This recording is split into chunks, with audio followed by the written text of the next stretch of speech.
అమలు చేశానని చెప్తాడు చంద్రబాబు నాయుడు. మరి ఆయనకు ఆల్జీమర్స్ ఫిక్స్కి వెళ్ళిందా?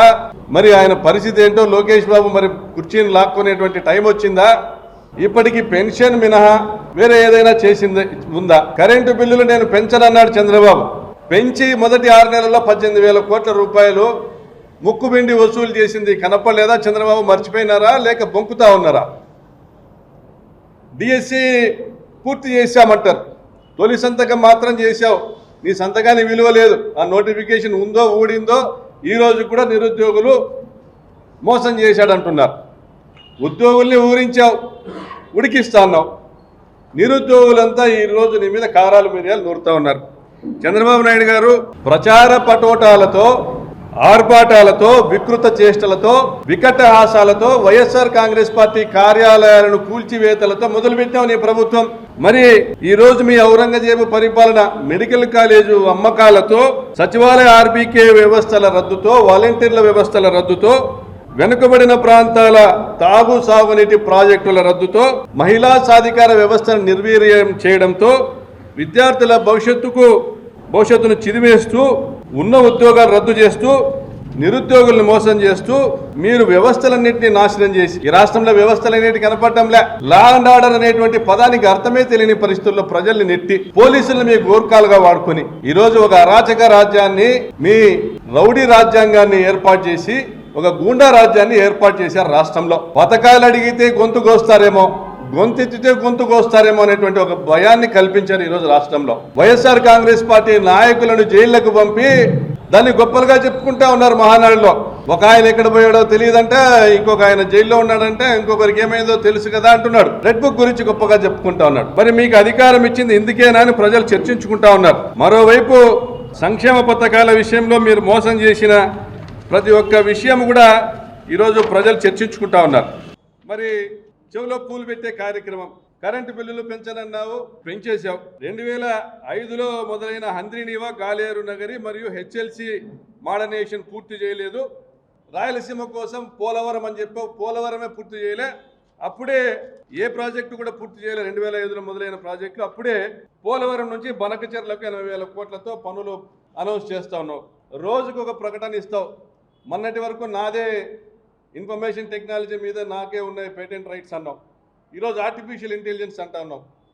అయ్యా చంద్రబాబు నాయుడు గారు, 95లో మెయిన్ ఫ్రేమ్స్ భూమి వచ్చింది ఈ దేశంలో.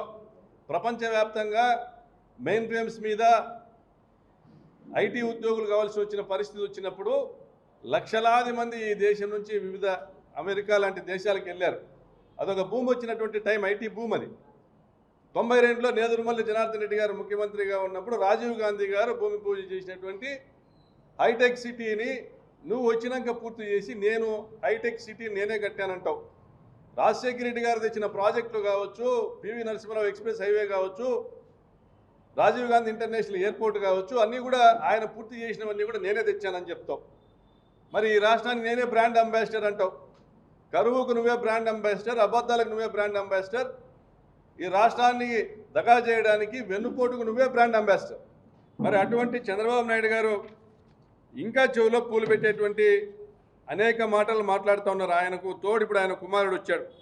కాబట్టి ప్రజలారా మేము గమనించి చెప్తా ఉన్నది ఒకటే, వైకుంఠపాలి తప్పదు. చంద్రబాబు నాయుడు గారు ఆలోచన 3 లక్షల కోట్ల రూపాయలు నేరుగా పేదలకు ఇచ్చిన జగన్మోహన్ రెడ్డినే ఓడించిన జనానికి మనం పథకాలు ఎందుకు ఇవ్వాలనే ఆలోచనలో ఆయన ఉన్నాడు. అందుకే 2 లక్షల కోట్ల రూపాయలని తాము పెట్టుబడులు పెట్టినా, తాము భూములు కొనుక్కున్నటువంటి అమరావతి ప్రాంతంలో పెట్టుబడులు పెట్టడానికి రాష్ట్ర సంపాదన అంతా తీసుకొని అక్కడ పెట్టుబడులు పెట్టే కార్యక్రమం చేస్తూ ఉన్నాడు. 5-6 కంపెనీలకు 1,00,000 కోట్ల రూపాయల పనులు ఇచ్చాడు. వారి ద్వారా సగం డబ్బులను ఆయన దొప్పేటువంటి కార్యక్రమాన్ని చేస్తూ ఉన్నాడు.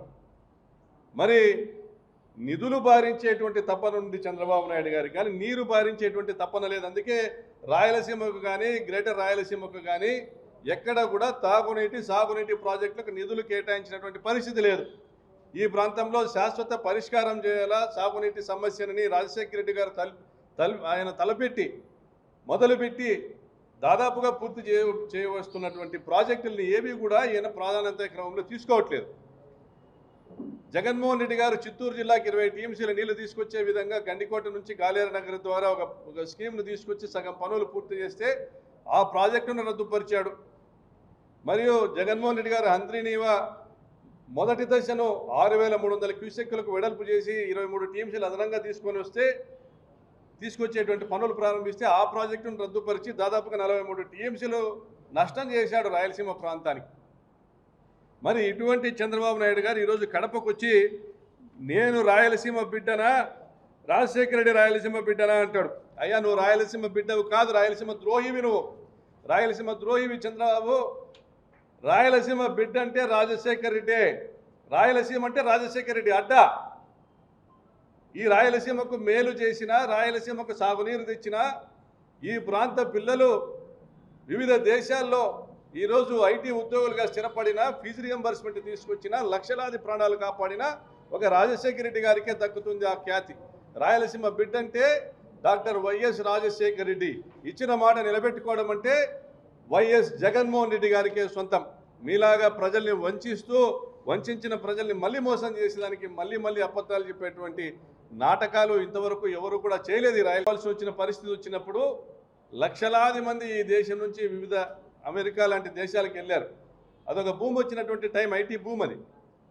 92లో నేదురుమల్లి జనార్దన్ రెడ్డి గారు ముఖ్యమంత్రిగా ఉన్నప్పుడు రాజీవ్ గాంధీ గారు భూమి పూజ చేసినటువంటి హైటెక్ సిటీని నువ్వు వచ్చినాక పూర్తి చేసి నేను హైటెక్ సిటీ నేనే కట్టానంటావు.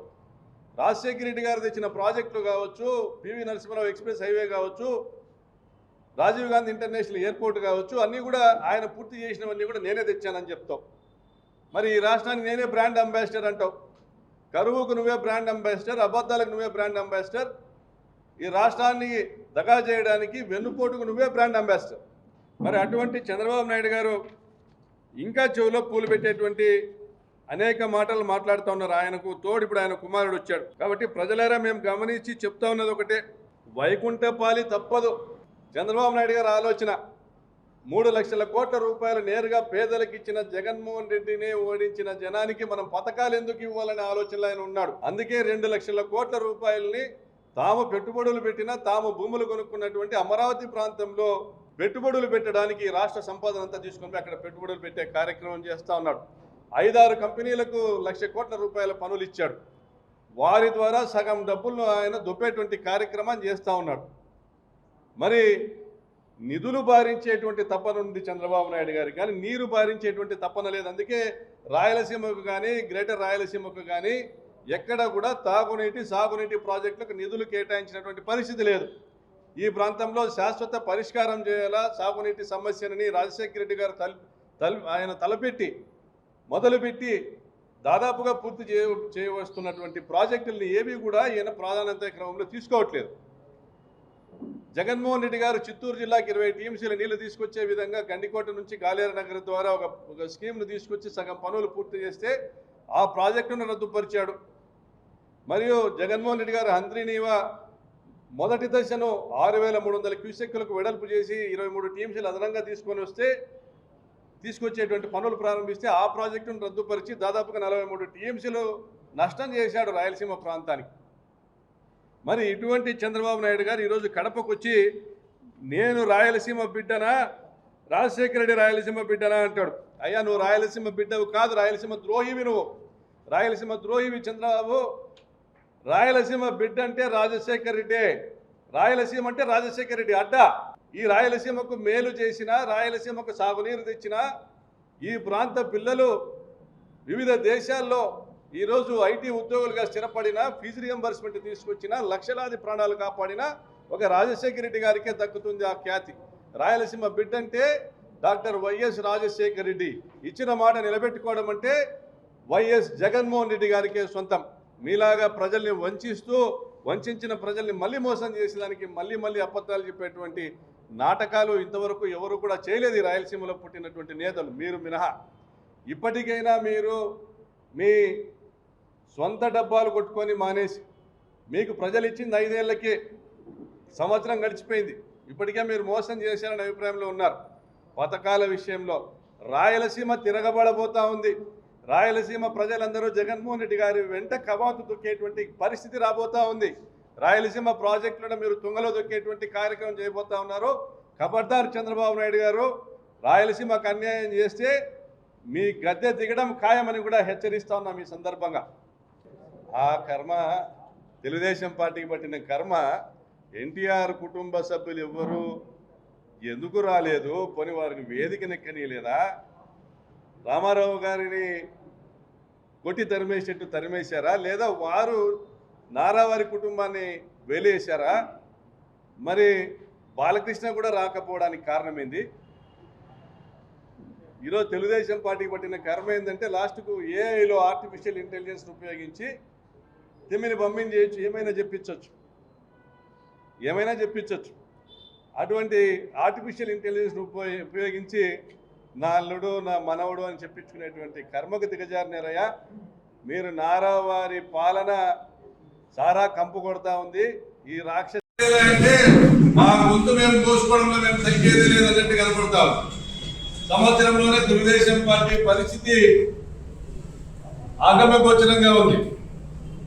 అక్కడికి వచ్చినటువంటి కార్యకర్తలే 170% మంది వాళ్ళ ఎమ్మెల్యేల మీద విరుచుకుపడుతున్నారు. ఒక సర్వేలో తెలియదు 170% మంది మహానాడుకు వచ్చినటువంటి టీడీపీ కార్యకర్తలు వారి ఎమ్మెల్యేల మీద విరుచుకుపడతా ఉన్నారు. మరి ఈయన సూపర్ 6 అమలు చేయలే, అప్పుడే 6 శాసనాలు అంటున్నారు. ఇప్పుడు రాష్ట్రానికి రాసిన మరణ శాసనం చూస్తున్నాం, సూపర్ 6 అమలు చేయలేదు, కానీ నేను అన్ని అమలు చేశానని చెప్తాడు చంద్రబాబు నాయుడు. మరి ఆయనకు ఆల్జిమర్ స్పీక్స్కి వెళ్ళిందా?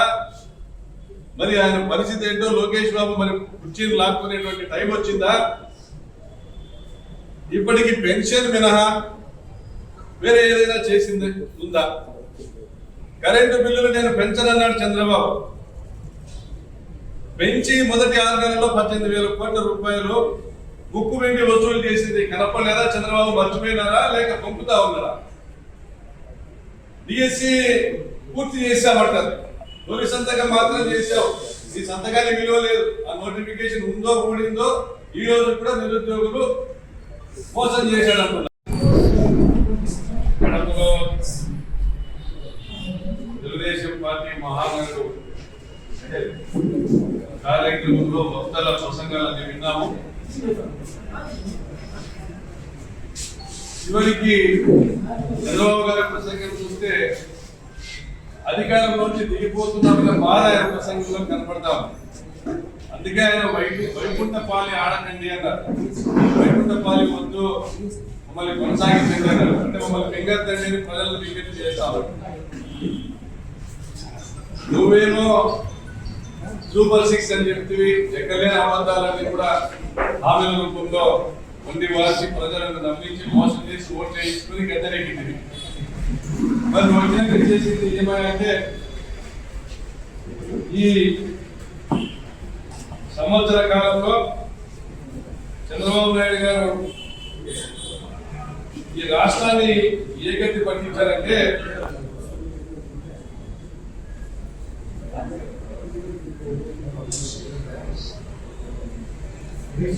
తెలుగు ప్రజలు యావత్తు కూడా తాము దగా పడ్డామనేటువంటి ఒక అభిప్రాయంలో ఉన్నారు. ఎనీ పార్టీ, తెలుగుదేశం పార్టీకి సంబంధించి